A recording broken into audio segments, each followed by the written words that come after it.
Testing. I think I figured it out. I'm really sorry to tell you this, but Spotify was the sus. Hello, everybody. You might have noticed, BoxBox, you look a little bit different. That's right. Today, I spent money on clothing for the first time in like 8 months. This shirt is a plain gray shirt out of slightly nicer material than I'm used to. It costs $40. I'm told that this is normal, which is really sad. What kind of society do we live in that a $40 plain t-shirt is normalized? It's very nice though. I definitely feel like 20% more comfortable than with my regular t-shirts, but $40 is a lot of money for a plain t-shirt. It's good material. I'll have to wear it like 40 times to get my value. And you might have noticed I am wearing new pants. New pants. It's literally the same pants I had before, but newer. I don't see any discernible difference. They also cost $40. Clothing is a goddamn scam. I feel slightly fresher. Adidas pants. Yeah, previously I just wear like gym shorts. I have like endless pairs of like $3 gym shorts. Did you buy new boxers? Yeah, you wanna see? I have this one. There's a bunch of like stripes on it. I didn't wear the ones with circles today though. That's when I really need some good luck. Nice shirt, thank you. I paid way too much money for this shirt. It's just like it's like an ordinary shirt made out of slightly above average material, and it's form fitting. It like looks nice on me. $40. $40 for a t-shirt. I'll never understand. Like, whoever normalized paying a lot of money for easy shit is a genius. Okay, like as someone who kind of benefits off of this, like, I guess it's good for me, but like, I still can't believe that it exists. Like, you used to think $5 for a Starbucks was excessive. Now they have like $8 to $10 drinks out there. I've seen a $12 smoothie. I think you pay tip and tax on top of it, $15 smoothie, right? And the idea is like, it's like they know that you even want to buy something. They know you want to spend money, so they literally just like jack up the prices. That's it. They're not giving you like any higher quality. They're just jacking up the prices because they know you want to spend money. I think it's like called retail therapy. Like yesterday I went shopping for clothes. And it was the first time shopping for clothes in a year. So I was like, yeah, I want to spend a lot of money and like get new clothes that I think I can look good in on stream, to the point where people say like, hey BoxBox, I like your shirt today.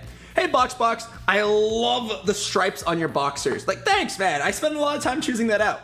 But like when I chose these clothes out, I look at the price tag. I'm almost hoping it'll be expensive.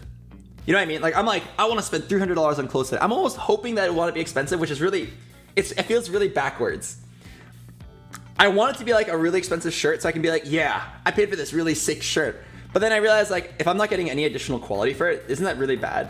I should want it to be cheaper, but culture has conditioned me, society has conditioned me to like hope that it's expensive. It's like those people that pay $1,000 for shoes. I'm like, shoes that cost like $50 to make. I'm like, how? Like, what? Why? And then a lot of the power of the shoes is just being able to say you paid $1,000 for these shoes, even though they're like barely any better than $100 shoes. Same thing. It is insane how we've been brainwashed to like want things to be expensive. As someone who like advertises products to you, it's good for me business wise. But me as a consumer, when I'm being a normal human, I'm like, what the f? How is this normal? I bought a nice gray hoodie. I really like it. $65. What the f? I spent $300 on clothes yesterday. My first time shopping for clothes in like a year. Spent $300. It was like 6 items. Honestly, I think it was kind of a scam, but the quality is definitely nicer than what I currently have. I went rock climbing, and let me tell you right now, I'm weak as fuck. Rock climbing, it goes from, there's like difficulty levels. They're like puzzles that require like strength and like dexterity and like thinking, critical thinking skills. They go from V0, which is like basically just like a ladder, to V15, which is like you're like upside down Spider-Man. And I did my first V1 yesterday. I did 4 V0s and a V1, and then my hands like felt really dead. It's like it's this very weird feeling of like overloading your forearms. So like right here is really, really sore. It's a very weird feeling because like no other exercise would make this part of your body particularly really sore, except for excessive masturbation. So like after climbing a little bit, like even like really easy things I could barely do anymore because my fingers just did not have any grip strength. Every time I like tried to do something even easy, right here would just like collapse and then I'd like fall off. I fell from a 10-foot wall earlier because I was like, oh yeah, like I'm tired, but I can do this easy one. I start climbing, I get like 10, 15 feet in the air, and then like I just slip and I fall backwards, and I'm like, holy shit. I didn't have time to fall correctly because I didn't even realize I was gonna fall. It was literally just like I reach for the rock. I am like, okay, like I'm just gonna pull myself up, and then and if you fall incorrectly, you break your wrists. Because when you fall, you instinctively like, how you're supposed to fall is you fall like you touch the ground with your feet, and then you fall backwards onto your back, and then you kind of roll back. What I did, I like tried to catch myself with my hands, and if you like land incorrectly like that, you break your wrists. It's so scary. I almost broke my wrists because I like fell unexpectedly. When you fall from a height, do not go like this. The impact will break your wrists. Yes, just land on your feet and then curl backwards. I didn't do that time, and I actually almost hurt myself. Dude, if I broke my wrist, I would have been so sad. I would not be able to play League of Legends. I could play Bao Bot, but I could not play League of Legends. But yes, I then talked to Michael Reeves, and he gave me some very interesting ideas. Very, very interesting technology-based ideas. I have some ideas for the evolution of Bao Bot. It's gonna take a lot of work, but I think it's gonna be very cool. He figured out a really cool idea as to how to make her respond faster and to multiple people at the same time. I'll go over the specifics of it later. I have to do some off-stream research. I also got Michael and Lily to agree to do a game jam stream. So sometime next week, maybe next Friday, we're gonna make a game from start to finish. And I think a really funny thing to do would be to put it on Steam for $1. Make like a really shitty 30-second game, put it on Steam for $1, and see if you can make our money back.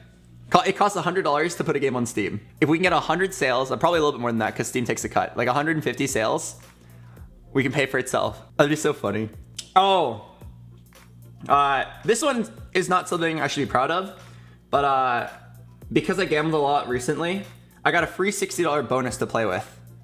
So without depositing any money, I took a free $60 bonus and it turned into $2,000. Incredibly lucky. And then due to my lack of self-control, I then lost $1,400 of those $2,000. And then I cashed out with $600. Yeah, I should still be happy. $600 for what feels like free should be really good. But I'm like a little sad that I didn't have the self-control to just cash out. I taught Ed how to give back massages. I was like, hey Ed, you want a back massage? And he's like, sure. I'm like, okay, buddy. And I sat on him and I just gave him back massage. I love back massages. I think I'm pretty decent at giving them. Gave him a back massage and he's like, this is so nice. And then I taught him how to do it. I'm like, great, for the rest of the year, you can give me back massages. I put in the initial investment and now I have like a back massage machine. So I'm really proud of that. Oh, my brother told me, he said, Albert, if you have spare money, if you have a spare $1 million, can I have it? He's like, I want to start a boba board game cafe. And I was like, yeah, sure, I'll hit you up if I ever just have $1 million. Sounds cool though. He had this genius idea.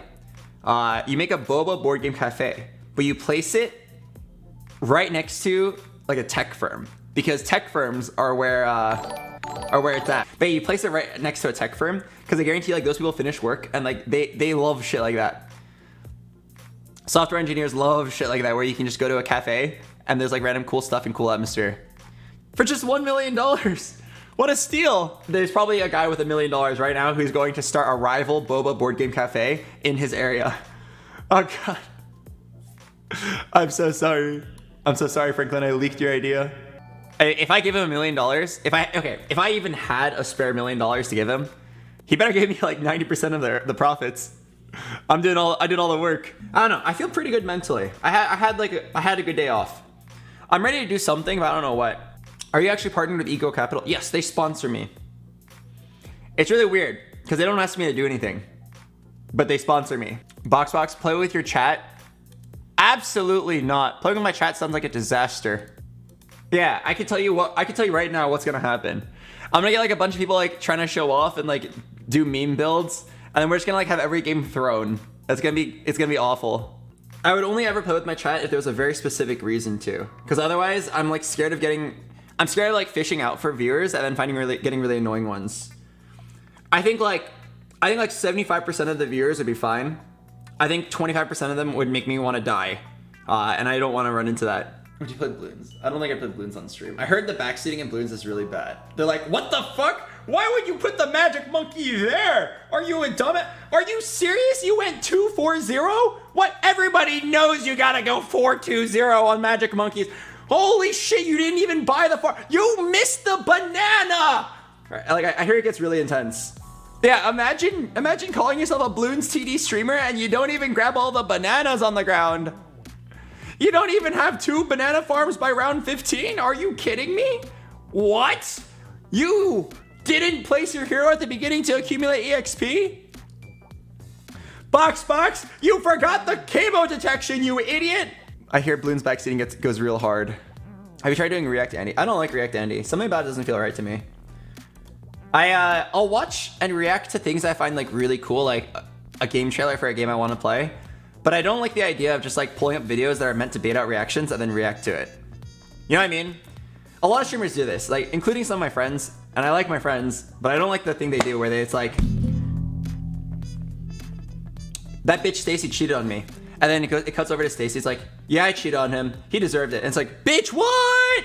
All right. And then everyone in chat's like, bitch, what? And then they feel like they're like unified in reacting, and it feels really good to the viewers. That's not the kind of content I like to farm.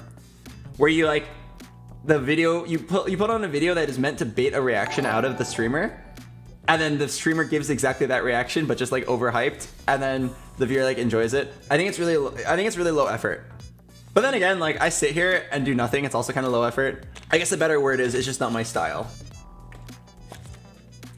If I want to do low effort content, I'll go over here, I put it on a black screen, and then I'll give the viewers the ability to play ads to themselves. That's my idea of low effort content.